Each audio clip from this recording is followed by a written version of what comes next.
And we're back. Welcome to On Track GP. I'm Jamie, and I'm joined by the man, Robbie and Jack. Boys, how are we? Yeah, good. Good. Yeah. Now, let's get it out of the way straight away.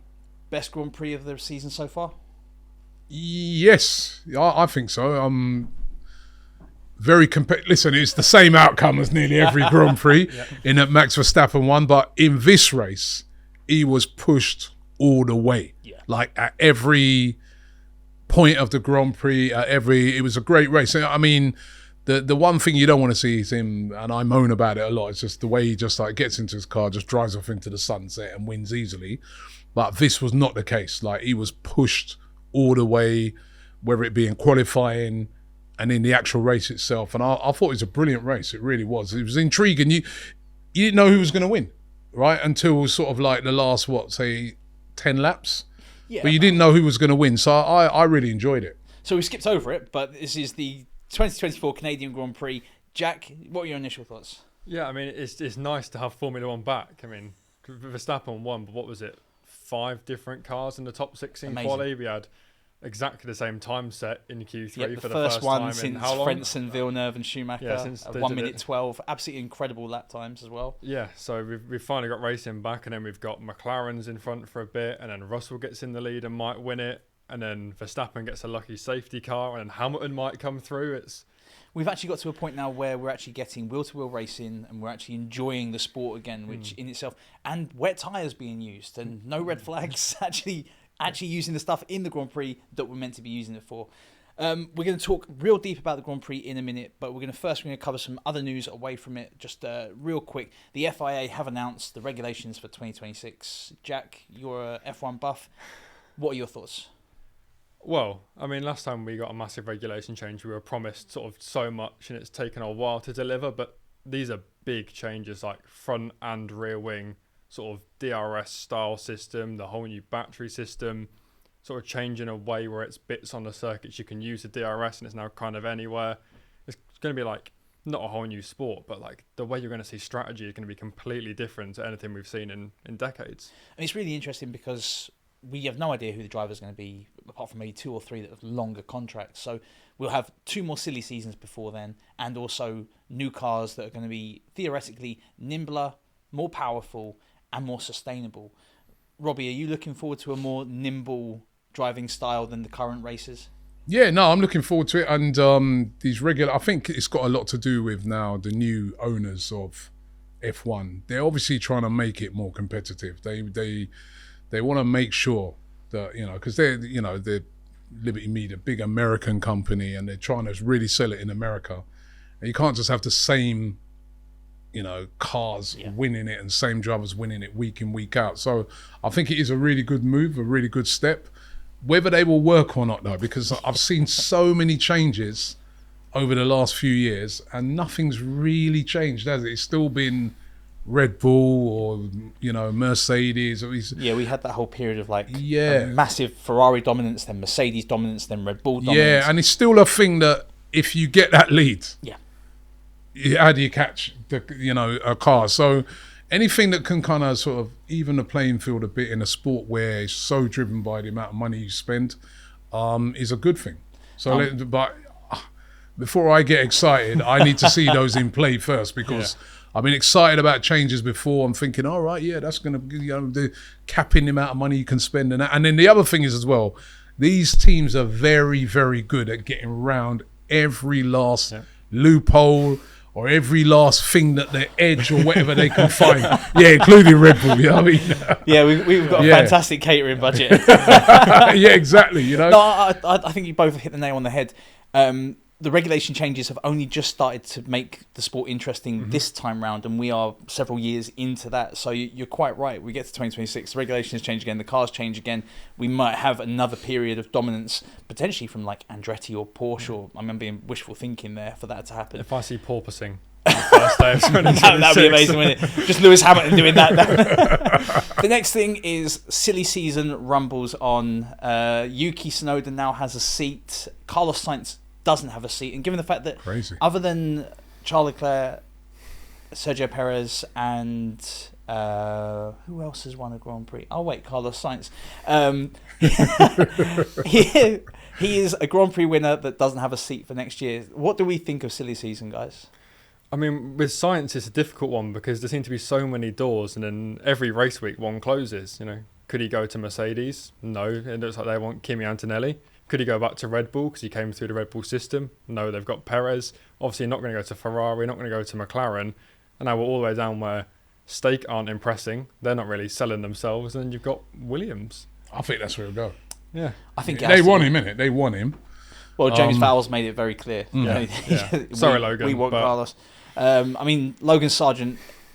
He's had his rookie season. He had his opportunity to get the teething problems, is what we'll call them, out of the way. It hasn't happened, and this weekend we'll get into it. Another example of trying so hard with that car. But if Alex Albon can do it, and for me, Alex Albon has had the overtake of the season already, and possibly the best overtake I've seen for several seasons, and he's in the same car as Logan Sargent. So I think, Carlos Sainz to Williams might be a good shout. Yeah, just to play sort of devil's advocate with it though, how much of Williams do you think is sort of Albon's overperforming here Massively. and Sargent is here, or do you think Albon's doing what he should do in that Williams and Sargent is I down think there? the reason Albon was in the shop window this season gone was the fact that he is pulling out something incredible in that car, and he must know something from sitting down with James and saying this is what Williams is going to be next season for him to sign a longer contract extension.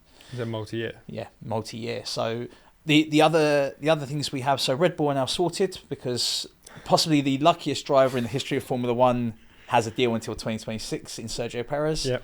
Ferrari are sorted, and I can see a lot of infighting going on in that. What do you think about Lewis Hamilton at Ferrari, Robbie? I'm excited to see it. You know what I mean? I think it's really unfortunate for Sainz because, you know what I mean, he's been brilliant this season so far. But, you know, Lewis Hamilton at Ferrari, you know, obviously it's going to be probably his last before he retires, but I think it's exciting. Yeah. It's exciting. I think, you know, and especially if Adrian Newey ends up at That would be Ferrari as well. huge. That would be you know, amazing. which, you know, you can't discount that. But I think it's really exciting, you know what I mean? And, you know, Ferrari, we all know Ferrari. Ferrari is Formula One. Ferrari is that glamour car. Exactly. So it's like Real Madrid of, you know, but they've just been a sleeping giant in the sport for a long time. So no, I think it's exciting. So I then think it really is exciting with him there. I like that. So then, obviously, we know McLaren are sorted. Alpine is another interesting one. Doubling down and then getting rid of one of their drivers. Does Ocon stay in the sport? I don't see where. I mean, part of me is thinking, does he deserve to be in F1 when you look at his track record with teammates, and does he cause more problems than good? Maybe not. Get his But- own team. Yeah, he still finds someone to fight with if he had his own team. He could have a fight in a phone box, that guy. But no, again, if Williams are going down the science route, does he appeal to Stake as someone to build their new generation around? Probably Given not. that Stake have but- already looked at where they're taking Hulkenberg, they can either retain Zhou Guan Yu and Bottas, or they're an appealing proposition as an unknown quantity. Yeah. Do they take Danny Ricciardo, for example? I mean, I've still got that right in the back of my head, that 0.5% chance they go Mick Schumacher and go for the double German. But I think we're a bit far off that now. But There's a nice prestige to that, but I think when you've got known quantities in Formula One like Mick Schumacher, it's unappealing because you know what he can / can't do in a Formula One car. Haas are another example of that. Who wants to go to a Haas team at the moment? So it's interesting, but enough of silly season. We had probably the best Grand Prix of the season, probably the best Grand Prix of the last couple of years, in my opinion. Rain helps a lot with that. It got set up really well with the weather throughout the practice sessions. Who shone for you guys during free practice? Well, it's, you know, like you say, it's the rain. Right, The so rain definitely shone. I love when it rains, man. I love it. Apart from if you're at a Grand Prix, I mean, you know, hats off to those fans there. But the rain just leveled it down. I thought Hamilton done Yes. well in, you know, he done really well in the practice, and it was looking promising pretty early on for the Mercedes, and it was good to see. I mean, I'm a Mercedes, you know, I always like to see him do well. I'm a Hamilton fan, so I thought he shone. and it was looking good for Yeah. them early on. And the McLarens, you know, they started to come through. But yeah, I thought the Mercedes looked good. How did it look for you, Jack, pre-qualifying? Yeah, it was interesting because of the rain, like we said, because I think I missed FP2 and I was looking at FP1 and Norris was right near the top, and I looked at FP2 and he was right near the bottom at one point. Yeah. I don't know if it finished like that. It was Yeah, like, it did. He like didn't 18th, take a run, 19th yeah. at one point. So I was quietly hopeful because Fernando Alonso was pulling out times, and it's like, oh, Yeah, we he can was, have yep. a 5-team run Yeah. at this.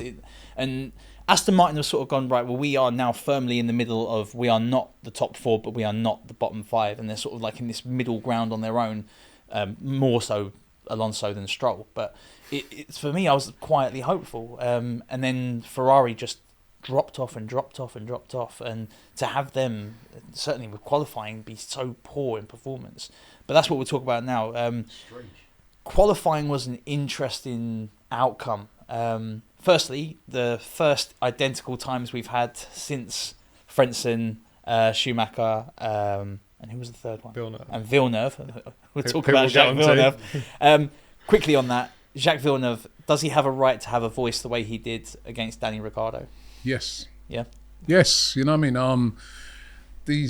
What he can't criticize. You know, I saw Ricardo, and Ricardo, by the way, he got the last laugh, didn't he? Did. Yeah. But the thing is about it is that, you know, I always look at it. It's the same in like in football. You'll have these guys, and they'll be really upset that an ex-driver or ex-player's had a go at them, and then when they retire, they become a pundit. Yeah, exactly. You know what I mean? So. There's a reason Thierry and all those guys. are Yeah, doing so that, listen, I mean, yes, he can have his say, and we want people to be open and honest, and he answered in the right way, Ricardo. You know what I mean? That's what you do. And But you got to be able to accept criticism.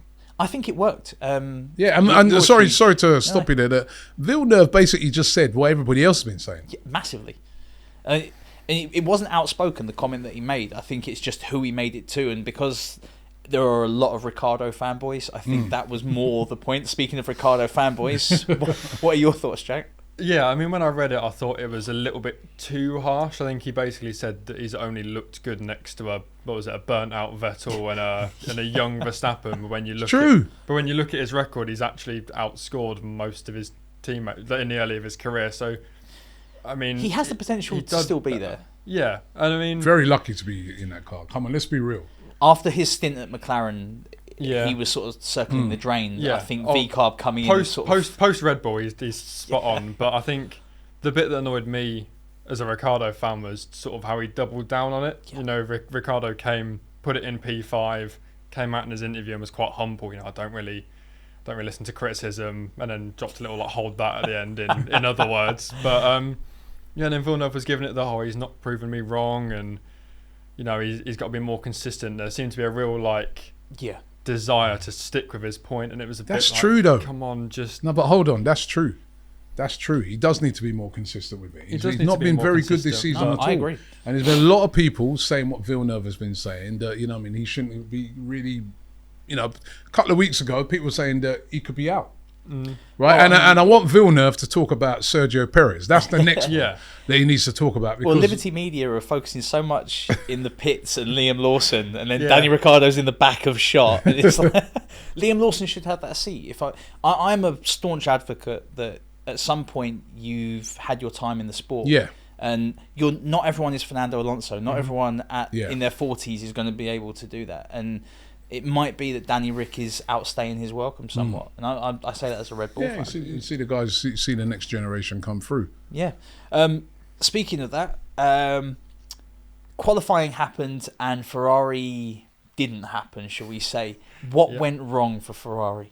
I mean, I think they seemed like they knew from free practice that for whatever reason it just wasn't their circuit, and then you know it gets compounded later on with an engine issue. But yeah, I think they knew from the start whatever it was, the circuit doesn't suit them, and No. it's a unique circuit. Is Canada? It's a It's one of them fantastic ones that it either really works with your car, like we see with Mercedes, pretty much every year, even when they've been struggling, it's been one that suits them, and Ferrari just obviously not. Though we're hoping that on a more balanced track like Spain, they'll see more where they're at. And Robbie, you're quite vocal about Sergio Perez. What happened with him in qualifying? What was going through Red Bull's heads? I listen, we're talking about Danny Ricciardo a and we're having a go at him, but he's quite, he's quite an aging driver now, I guess, right? But Sergio Perez is a very lucky guy, because you're asking me, go and ask him. Why has he got the same car as Max Verstappen, that he's so dominant in Max Verstappen, and then he can't even get through qualifying? I mean, I honestly, there's no excuse for it. And I just cannot understand how he got a contract extension. And what a way to thank your team by qualifying 18th. Yeah, straight after you get knocked out in Q1 in Monaco. In a Red Bull. Yeah, in a Red Bull. Yeah. Come on, there's a huge problem in terms of disparity of team partners when you look at Ferrari and McLaren especially, that they are both qualifying within 0.1, 0.2 of each other most races. Even now the Mercedes. Even Mercedes, I was going to say, yeah. So with all those teams firing, and then Max is carrying it on his own for Red Bull. You've got to big him up and just say, even how good Max Verstappen is, that he doesn't need to rely on Sergio Perez, because if he was relying on him to help him out in any races... Is it in the back of Perez's head that you've got Yuki Tsunoda and Danny Ricciardo that are in the same team outfit, shall we say, both consistently outperforming him? Yeah, because when you have such a clear 1-2 setup, where you have like a first driver, second driver, your job as second driver is when Verstappen has an off day, you pick up the pieces and you win the race. And we're not seeing it. We're seeing...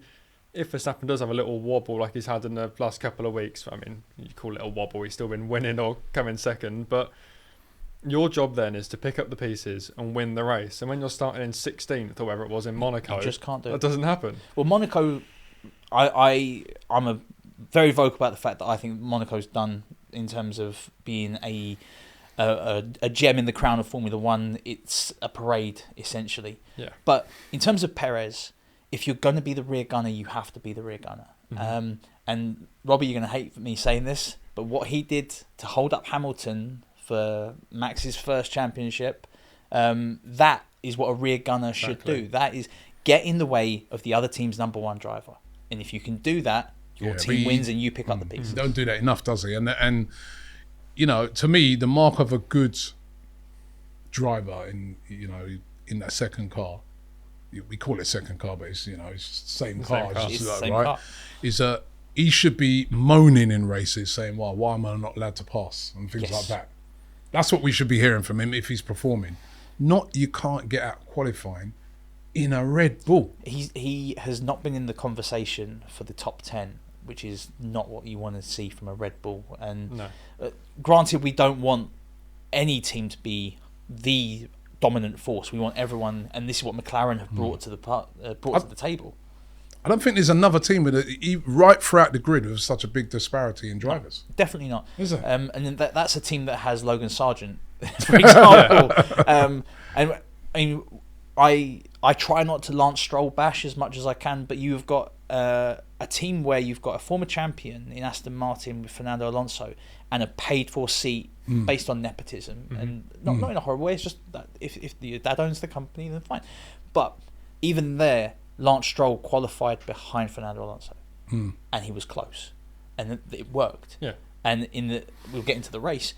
He finished behind Fernando Alonso. He didn't put it into the back of he didn't put his back end into the wall. So, is it a case of Red Bull? It was the safest option. It was the easiest option, or what is it for you guys? I just think it's the support he has in Mexico and the money obviously coming from there. Why he's got that drive, you know what I mean? And we want it to be a worldwide sport. It's great when they do the races in Mexico. You see the support he gets. It's unbelievable. Win, lose or draw, they're right behind him. But if we're talking, and that's the unfortunate thing about Formula One, and you spoke about earlier about all these drivers waiting in the wings. It's not really on talent. No. There's lots of other factors we that come into it. We do have a lot of paid-for seats in the sport, which is why having more teams would benefit. Yeah, and that's like that seat there's like an unofficial paid-for seat, isn't it? Yeah. Perez, and I mean, he's kind of benefited. For Red Bull have got the best of what they could want because they've got the guy that doesn't argue and brings in the money. Tsunoda, there's no longer the Honda links, so his draw to being in the Red Bull seat isn't there. And then Ricciardo, while he doesn't bring in the money, he's great for marketing. Yeah. But you put him in the B team, where you still get all the marketing. Yeah. But he still puts You on a still Red get Bull all the suit fancy and does- hats and the weird mustaches and all he that sort of still stuff. wears a Red Bull hat and does the promo shoots with RB, Yeah. whatever that might stand for. Oh, V-carb, yeah. Right, let's get into it. They line up on the grid. It's tipping it down with rain. Is that not the slowest start you've ever seen to a Formula One race? Yeah, you see, you don't blame him, man. I mean, like, you know, Richard was talking about the other day about when you're driving, when it's raining, you literally cannot see anything. Yep. So it's so dangerous. You know, we don't give him enough credit. Amazing to You think know, that they yeah. all got through that first couple of corners. Yeah, No one yeah. touched, Yeah, which it's mad. is finally happened in Yeah. Formula One. We haven't got a red flag in the first lap. Yeah. Especially when you've got George Russell and Max Verstappen going into turn one. And I think Oh, and if you K-Mag anywhere near anyone else. if you were to pick true drivers, thinking back to Austin, where Russell decided that he didn't like the look of Sainz's side pod, then Yeah, and then obviously he made it Baku look like a Mercedes. yeah, Baku last year when Russell was arguing with Verstappen, I thought any two people in the wet going down to turn one, it's probably them two that I don't want there. But I thoroughly enjoyed Russell getting away, and I actually thought, oh, we're in for it here. This is going to be great because Russell took an attacking line, slow or not, and made sure that Verstappen was behind him going into that first corner, which was huge, and it sort of set up this sort of to and fro, back and forth that we got throughout the Grand Prix. The weather did play a huge part, and I think it's the first time that we've had the top three drivers on three different strategies on three different tyre types, which is incredible in itself.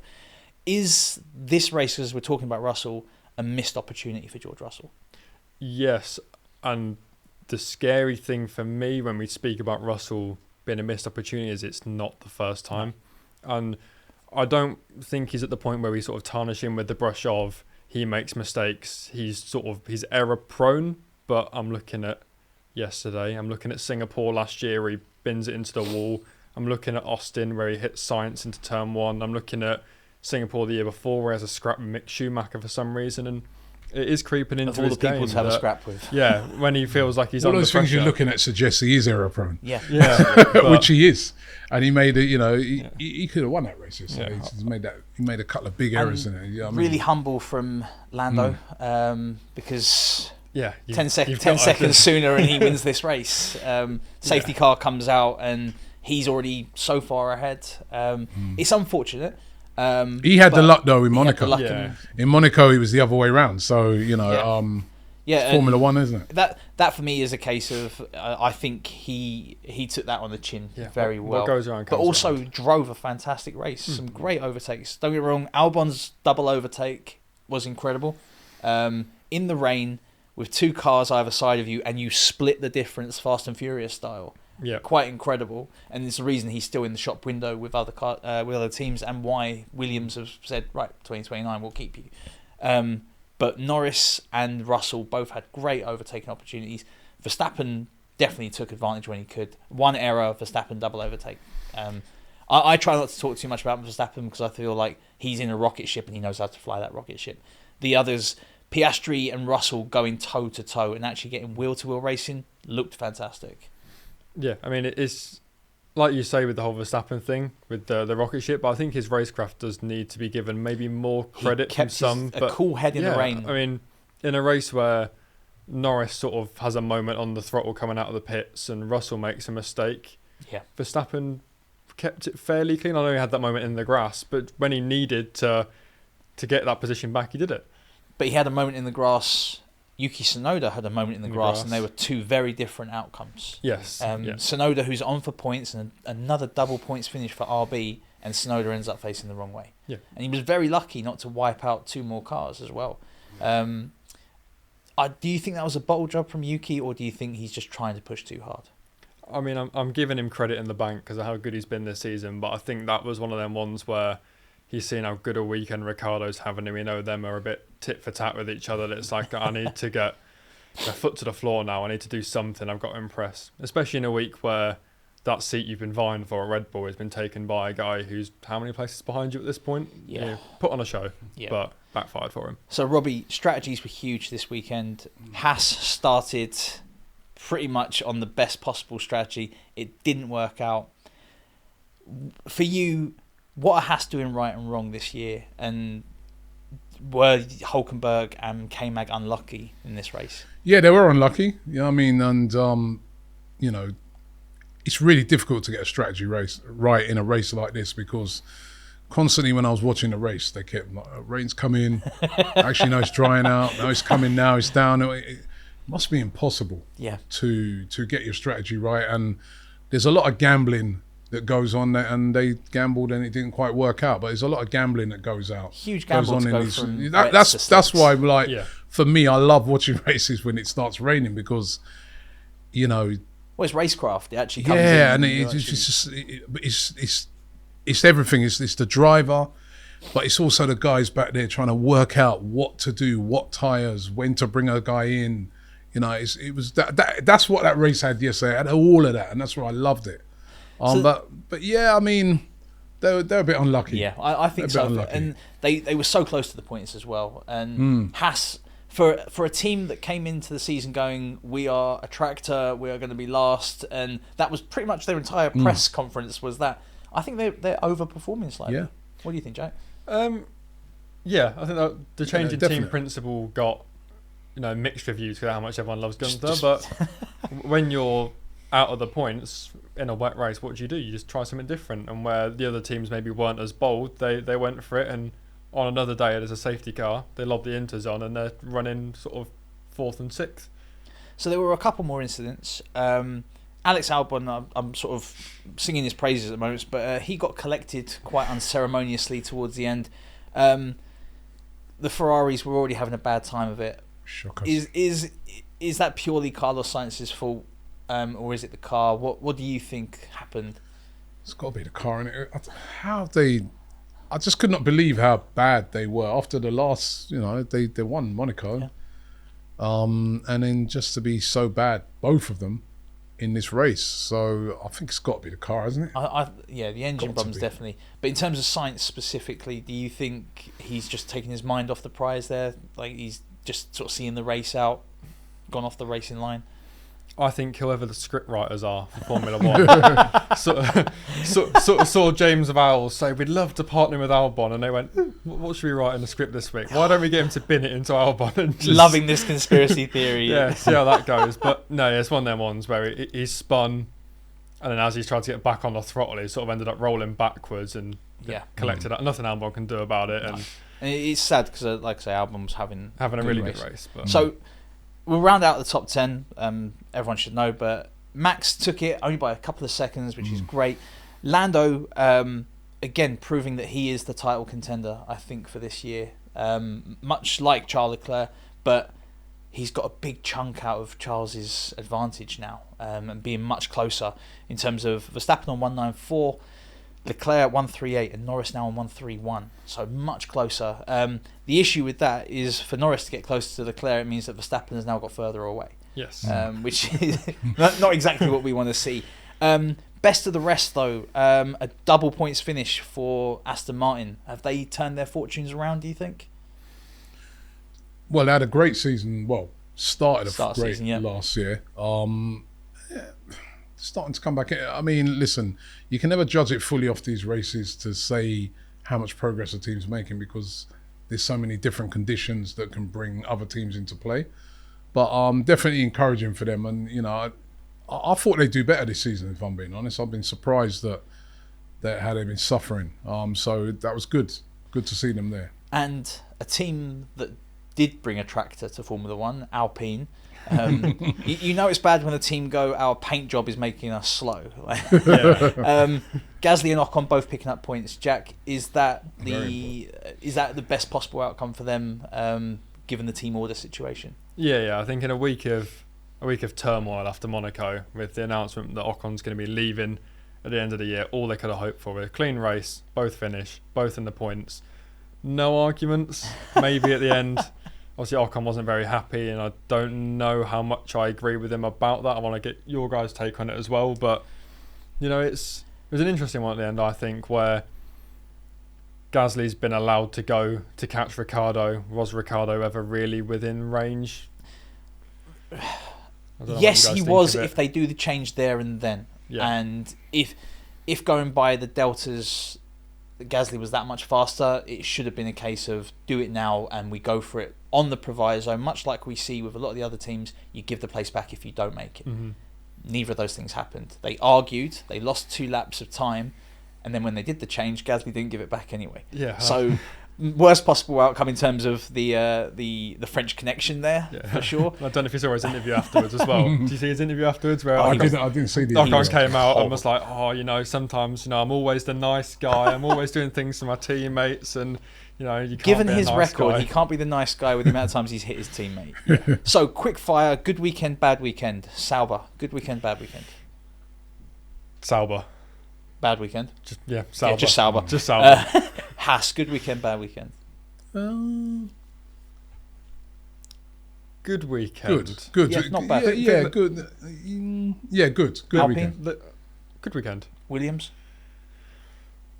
Double DNF. double Bad- DNF, bad bad weekend. weekend. Bad weekend. V-Carb, Bad. Who? V-Carb. RB. Yeah, who? Racing Bulls. You have to say good, man. Merck. Good. Yeah, definitely good. Yeah. Very good. Ferrari, Very good. Bad. Bad. bad. Yeah. Horrifying. Very bad. McLaren Good. Good. and Red Bull. Well, good. Good for one garage. Good for one guy. Do you know we what I mean? stop But calling it Red Bull and start calling let's it call it Verstappen? Verstappen. Yeah, I mean, good. Listen, they won the race. He won the race without starting on pole, which normally, you know what I mean, at Canada, he starts on pole and wins the race. So I see you have to say over. If you're talking about the team,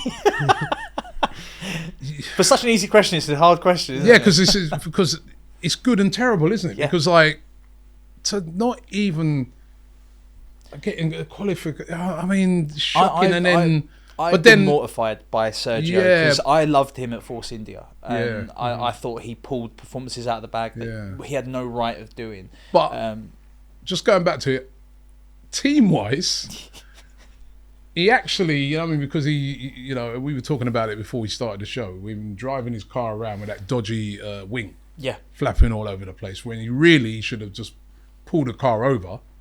That helped Max to win the race. that was going to be Bought my a lot of next Max a point load of is, time. So um, maybe I suppose you could say good. Yeah, you're going to have to say good a because £25,000 hit, and I mean technically it will mean that Perez would qualify at 23rd based on current qualifying levels.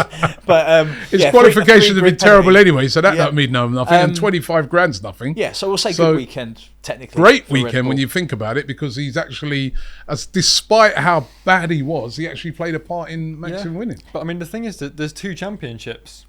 Yeah, that's the other issue, If isn't it? Verstappen's going to win races and Perez helps him, but Perez isn't scoring, and then Then Red Bull are McLaren's not getting gonna win 2 constructors, 3s, 2 yeah. 4s, they're going to score more points. So, Lewis Hamilton, is he getting progressively unhappier in that Mercedes? He came out this weekend and said that is the worst he's ever driven. Given the fact that he is the Montreal specialist, Robbie, as the I Hamilton thought fan, he was driving good, and then until George just pipped him at the end there. So maybe I think it's more of a reaction to that, because that would have been his first podium, innit? So if it's your I think- favourite track and you end up... yeah. I didn't think he drove. I thought he drove well. You know what I mean? He drove well, but he just got, you know, he's obviously disgruntled because George Russell done him. You know what I mean? Well, near the end. So George's timing was good. Jack, you mentioned the radio chatter when they were 3rd and 4th. Yeah. Do you think that was a staunch warning, a reminder that we don't need both cars DNF?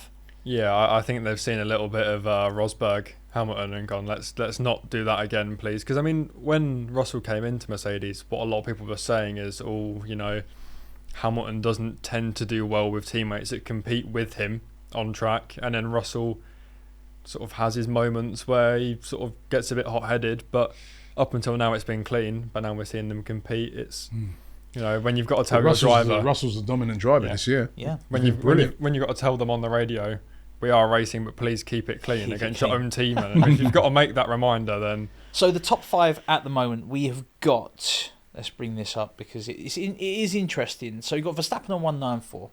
Leclerc is now 50-odd points behind on 138. 7 points down is Norris on 131. Sainz 108 and Perez 107. I don't know how Perez is at 107.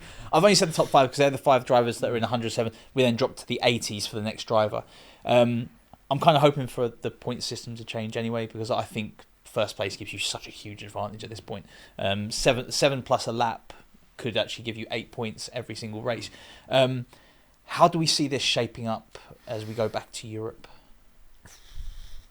I mean, I'd love to say that it gets closer and closer, but I think the one thing that can't be understated with Red Bull is their reliability. I mean, Verstappen doesn't retire from races. He's got cleaner on the track, so he's not taking himself out like he used to of other people. But they're also not retiring, and we're seeing if Leclerc's going to have an engine problem like he did today every 6-7 races, that's 25 points maybe dropped. And I mean, unless we see Red Bull starting to have problems, which I don't anticipate they will, it's going to take a monumental challenge from either one of the McLarens or. And Robbie, going into a European triple header, what would you be most hopeful for going into the next 3 races? I think McLaren, right? They're really showing signs that they're here to stay. They're competing really well at the moment. Both got 2 great drivers, and they just keep pushing. Verstappen. But they're definitely a threat at the moment. You know what I mean? I want to see the Ferraris come back into it I think they will in Europe. I don't know. They just had a really bad weekend. You'd hope so. But the Ferraris will come back into it as well. But and also, I mean, let's not forget the Mercedes. I mean, they had a couple of upgrades, didn't they? And it showed. Worked. It showed, didn't it? The car looked much, much better. So what are they going to do in Europe as well? It's exciting. What about like 4 or 5 teams up there really going 100%. At it? And that's what we saw this weekend. And yeah, I'm encouraged by it, but definitely, the McLaren. I was so happy that the race that Norris won, a couple of races ago, wasn't just a one-off. Like he's showing he's a contender. Yeah, and they're pushing now. They're a threat. And also, Piastri's not holding back either. It's a good driver. The McLaren team as a whole are firing on all cylinders. Yeah, they're pushing. They're pushing, and and that's what makes these races interesting at the moment. It's not. Yeah, Verstappen won, but he didn't win it easily. That was a difficult. He said it at the end. And I think it's going to be harder for Verstappen the less help he gets. There's no point in having into team radio chatter between the 2 teams. Where is he? The 2 drivers, because you don't have. Oh, what is Sergio doing on this lap? Whereas the Ferraris have shown that they will talk about strategy within each car and work either for or against each other to get the cars up. Haas have shown it. Granted, K-Mag did it by trashing other cars, but the first time I've seen someone pick up every single penalty you can get. But the teams are showing that if you've got one driver that can back up the other driver, it works consistently well. Going into this European triple header now, is it going to be a case of it's going to be Verstappen against the rest? Yeah, I mean, it is the definition of having a target on your back, really. It's not Red Bull, it's just Verstappen. But just back to McLaren, I was going to say, how nice is it that you're seeing loyalty be rewarded in a sport that's so cutthroat with its drivers? Norris could have gone like 2 seasons ago, last season, this season, next season, and every single year he says, no, they've promised me we're going to get to title challenging. I'm going to stay another 5 years, 6 years. We're going to get there. I'm not going to jump ship to Red Bull. I'm not going to jump ship to Ferrari. I'm going to stick it out and we will get there. And now we're getting there. And I think in a sport that's so cutthroat with drivers being binned off sort of mid-season, it's nice to see that finally paying off for someone. Definitely. Yeah, good to see the British drivers doing well. And it was it was a good weekend for them. And Norris, Hamilton as well, Russell. So yeah, it was good to see. And overall, I think a good weekend for the sport in general. Like, it was a spectacle. It delivered on the racing front, and after such a dour race in Monaco, first time ever the top 6 has finished the exact same in like 19 years. Absolutely ridiculous. To have a real tit for tat exchange, and no place was safe throughout the Grand Prix. We've got racing back, which for me is great. So up next we have the Cirque de Catalunya in Barcelona. That is the 21st to the 23rd of June. Guys, I assume you'll be watching that. Yep. Right, that's it, guys. Thank you so much for being on. Robbie, thank you as always. Jack, awesome, thank you. Guys, this has been On Track GP. We'll see you on the next one. Take care. Bye-bye.